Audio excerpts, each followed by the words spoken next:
मुख्यमंत्री श्री नीतीश कुमार द्वारा वैशाली में बुद्ध सम्यक दर्शन संग्रहालय का लोकार्पण समारोह आज 29 जुलाई को संपन्न हो रहा है। ये आयोजन अत्यंत ऐतिहासिक और गौरवपूर्ण है, जिसमें विश्व के 15 विभिन्न देशों से पधारे बौद्ध धर्मानुयायी एवं भिक्षु अपनी उपस्थिति दर्ज करा रहे हैं। इस समारोह की विशेषता ये है कि बौद्ध धर्म के अनुयायियों के संघ में पहली बार महिलाओं को विधिवत रूप से सम्मिलित किया गया है, जो कि एक ऐतिहासिक और प्रगतिशील कदम माना जा रहा है। चीन, Japan, Sri Lanka, Thailand, Nepal, Tibet, Myanmar, Malaysia, Bhutan, Vietnam, Cambodia, Mongolia, Laos, Bangladesh और इंडोनेशिया सहित कुल 15 देशों से बौद्ध भिक्षुओं का वैशाली आगमन हो रहा है। ये विशाल एवं दिव्य स्तूप 72 एकड़ भूमि पर निर्मित किया गया है, जिसमें भगवान बुद्ध के पावन अस्थि अवशेष अस्थि कलश को प्रतिष्ठापित किया गया है। स्तूप का निर्माण राजस्थान के गुलाबी बलुआ पत्थरों से किया गया है और इसकी परिकल्पना एवं संरचना में आधुनिकता तथा शुद्ध परंपरा का अद्भुत समन्वय देखने को मिलता है। 550 करोड़ 48 लाख रुपए की लागत से निर्मित इस भव्य स्तूप को पुष्करणी सरोवर तथा प्राचीन मिट्टी के स्तूप के समीप विकसित किया गया है। भगवान बुद्ध का अस्थि कलश इस स्तूप के प्रथम तल पर प्रतिष्ठित किया गया है, जो वर्ष 1958 से 1962 के बीच की गई पुरातात्विक खुदाई के दौरान प्राप्त हुआ था। इतिहास में पहली बार आधुनिक भारत में बिना ईंट, सीमेंट अथवा कंक्रीट के केवल पत्थरों द्वारा किसी स्तूप का निर्माण किया गया है। स्तूप की कुल ऊंचाई 33.10 मीटर, आंतरिक व्यास 37.80 मीटर और बाहरी व्यास 49.80 मीटर है, जो इसे विश्व विख्यात सांची स्तूप से भी लगभग दुगना ऊंचा बनाता है। इस निर्माण में राजस्थान के वंशी पहाड़पुर से लाए गए कुल 42,373 बलुआ पत्थरों का उपयोग किया गया है, जिन्हें टंग एंड ग्रूव तकनीक द्वारा जोड़ा गया है। विशेष बात यह है कि पत्थरों को जोड़ने हेतु न तो सीमेंट का, न किसी चिपकने वाले रसायन का और न ही किसी कृत्रिम सामग्री का प्रयोग किया गया है। इस स्तूप का निर्माण कार्य आधुनिक भूकंप रोधी तकनीकों के अनुसार किया गया है, जिससे ये संरचना न केवल शिल्प की दृष्टि से अद्वितीय है, बल्कि तकनीकी दृष्टिकोण से भी अत्यंत सुदृढ़ एवं कालजयी है। इस पवित्र स्मारक की रचना इस प्रकार की गई है कि ये सहस्त्राब्दियों तक अक्षुण्ण एवं सुरक्षित रह सके। स्तूप के चारों ओर विकसित लिली कुंड, आकर्षक शिल्पकृतियां तथा मनोहारी बागवानी इस परिसर को अत्यंत सौंदर्यपूर्ण एवं आध्यात्मिक वातावरण प्रदान करती है। बुद्ध सम्यक दर्शन संग्रहालय सह स्मृति स्तूप के प्रथम तल पर भगवान बुद्ध का पावन अस्थि कलश प्रतिष्ठित किया गया है, जो संपूर्ण स्मारक का आध्यात्मिक केंद्र बिंदु है। ये अस्थि अवशेष 6 स्थलों से प्राप्त हुए थे, जिनमें वैशाली स्थित मृद स्तूप से प्राप्त अवशेष सबसे प्रामाणिक माने जाते हैं। इसका उल्लेख प्रख्यात चीनी तीर्थयात्री हुएनसांग ने भी अपनी यात्रा वृत्तांत में किया है। इस विशाल परिसर में ध्यान केंद्र, ग्रंथालय, आगंतुक केंद्र, संग्रहालय खंड, एम्फी थिएटर, कैफेटेरिया, 500 किलोवाट क्षमता वाला सौर ऊर्जा संयंत्र, सुगठित पार्किंग व्यवस्था तथा विविध नागरिक सुविधाएं भी विकसित की गई हैं। प्रवेश द्वार को प्रसिद्ध सांची तोरण की शैली में अत्यंत भव्य रूप में निर्मित किया गया है, जो बौद्ध स्थापत्य कला की उत्कृष्टता का प्रतीक है। इस स्तूप के भीतर निर्मित 32 रोशनदानों के माध्यम से सतत प्रकाश और वायु का प्राकृतिक प्रवाह सुनिश्चित किया गया है, जिससे इसकी आंतरिक ऊर्जा संतुलित बनी रहती है। ओडिशा के शिल्पियों द्वारा निर्मित भगवान बुद्ध की प्रतिमा इस स्थल की एक विशेष पहचान के रूप में प्रतिष्ठित होगी। इस स्मारक की संपूर्ण योजना पर्यावरण सम्मत अवधारणाओं के अनुरूप तैयार की गई है, ताकि यहाँ पधारने वाले श्रद्धालुओं एवं पर्यटकों को मानसिक शांति, आध्यात्मिक चेतना और प्राकृतिक आनंद की अनूठी अनुभूति प्राप्त हो। ये स्मृति स्तूप न केवल बिहार की समृद्ध सांस्कृतिक धरोहर का प्रतीक है, बल्कि ये संपूर्ण विश्व में बौद्ध विरासत का एक भव्य चिन्ह बनकर उभरेगा। बुद्ध सम्यक दर्शन संग्रहालय सह स्मृति स्तूप वैशाली को वैश्विक बौद्ध मानचित्र पर एक विशिष्ट स्थान प्रदान करेगा, साथ ही पर्यटन, संस्कृति और स्थानीय रोजगार को नई दिशा और गति भी देगा। ये दिव्य स्मारक वैश्विक बौद्ध अनुयायियों के लिए श्रद्धा, आकर्षण और आध्यात्मिक प्रेरणा का प्रमुख केंद्र बनेगा। भगवान बुद्ध के अनुयायियों के लिए विश्व भर में 7 मुख्य तीर्थ मुख्य माने जाते हैं। पहला, लुम्बिनी। ये स्थान नेपाल की तराई में नौतनवा रेलवे स्टेशन से 25 किलोमीटर और गोरखपुर गोंडा लाइन के नौगढ़ स्टेशन से करीब 12 किलोमीटर दूर है। अब तो नौगढ़ से लुम्बिनी तक पक्की सड़क भी बन गई है। ईसा पूर्व 563 में राजकुमार सिद्धार्थ गौतम बुद्ध का जन्म यहीं हुआ था। हालांकि यहाँ के बुद्ध के समय के अधिकतर प्राचीन विहार नष्ट हो चुके हैं।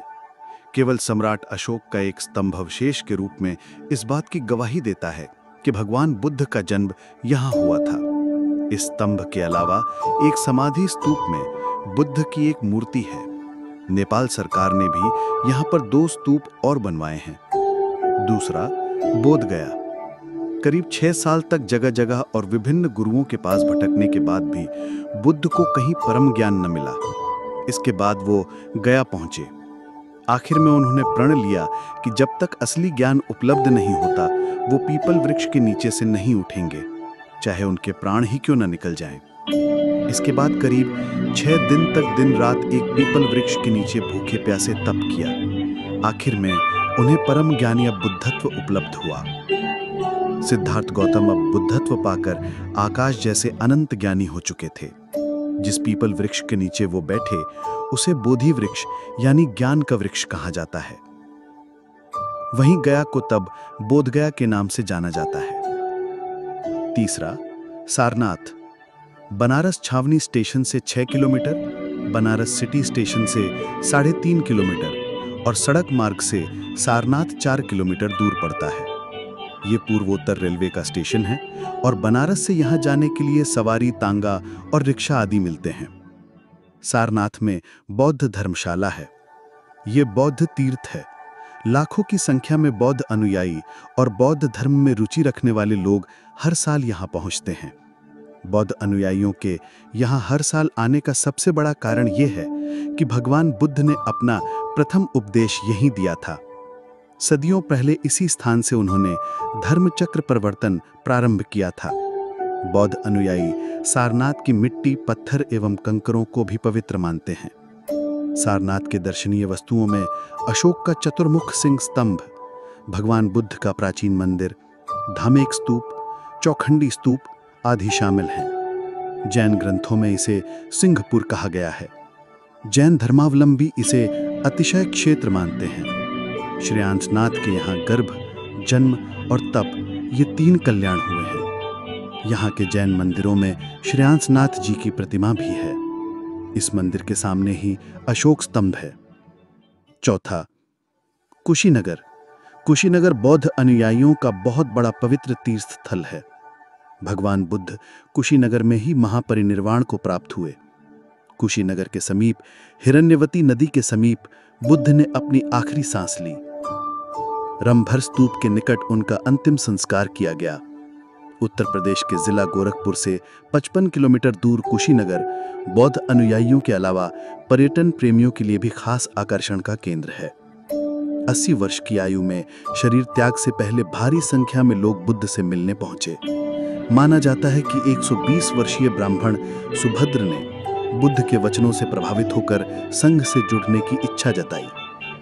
माना जाता है कि सुभद्र आखिरी भिक्षु थे जिन्हें बुद्ध ने दीक्षित किया।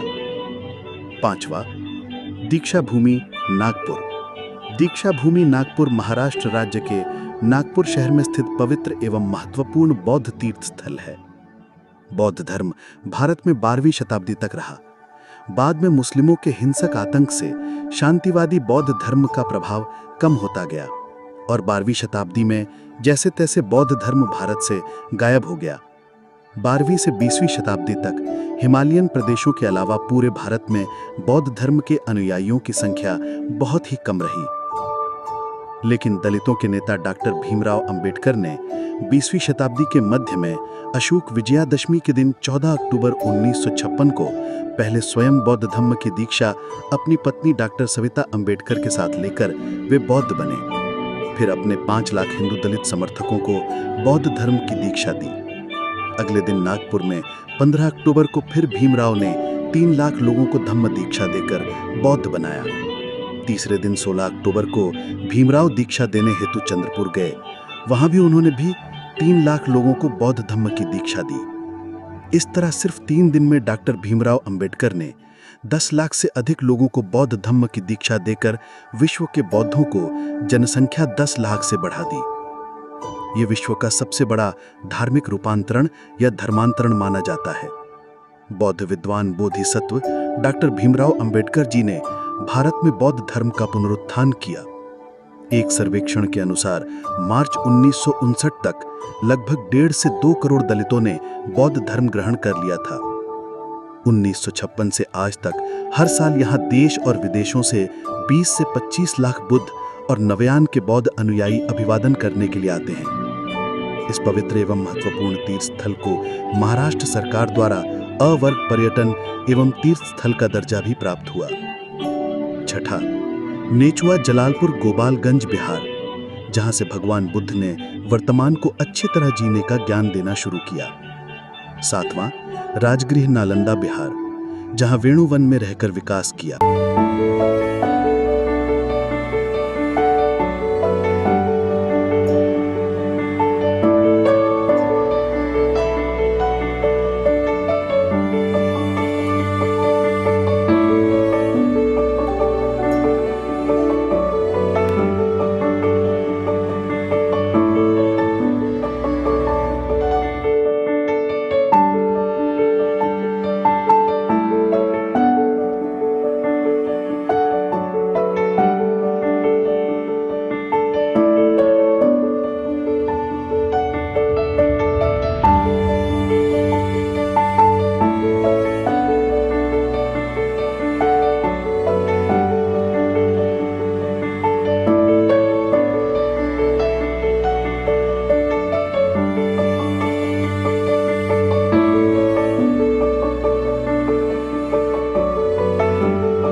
दोस्तों, अगर आप मेरे चैनल पर नए हो तो वीडियो को लाइक और चैनल को सब्सक्राइब जरूर कर लें।